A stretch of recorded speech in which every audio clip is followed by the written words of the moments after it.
ভাই আমাদের কটন ক্লাবে ওভারলক মেশিনে লাইট ছিল না।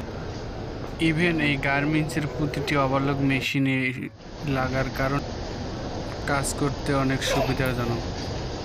বিকজ আমরা যদি লক্ষ্য করে থাকি যে যেসব ব্ল্যাক কালার ফেব্রিক্সের মাল লাইনে ঢোকে, যেমন ধরুন টি শার্ট, পোলো শার্ট, এগুলোতে বেশি করে আলো না থাকার কারণে অনেক সময় স্লিপের আর্মন পয়েন্ট মেলাতে অনেক সময় সমস্যা দেখা দেয়।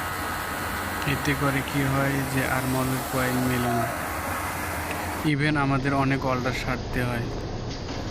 আর একটা কথা দেখে, অনেক অপারেটর চশমা ব্যবহার করে, ঠিক আছে, তাদের জন্য চশমা ব্যবহার করলে না করলেও চলবে। যেমন ধরুন এই লাইটটি দিছে, এখন মনে করেন এই লাইটটি অনেক আলো, তাই তারা চশমা ব্যবহার না করলেও এই লাইটের সাহায্যে নেডেলে সুতা লাগাতে পারবে, ঠিক আছে। সুতরাং আমরা সবাই সকল অপারেটরে আনন্দিত এই লাইটটি লাগার কারণে। এই লাইটটি লাগানোর কারণে সকল কাজ কোয়ালিটি সম্পূর্ণ হবে, ঠিক আছে, কাজের কোয়ালিটি অনেক ভালো হবে, অর্ডার কমে যাবে। সুতরাং আমরা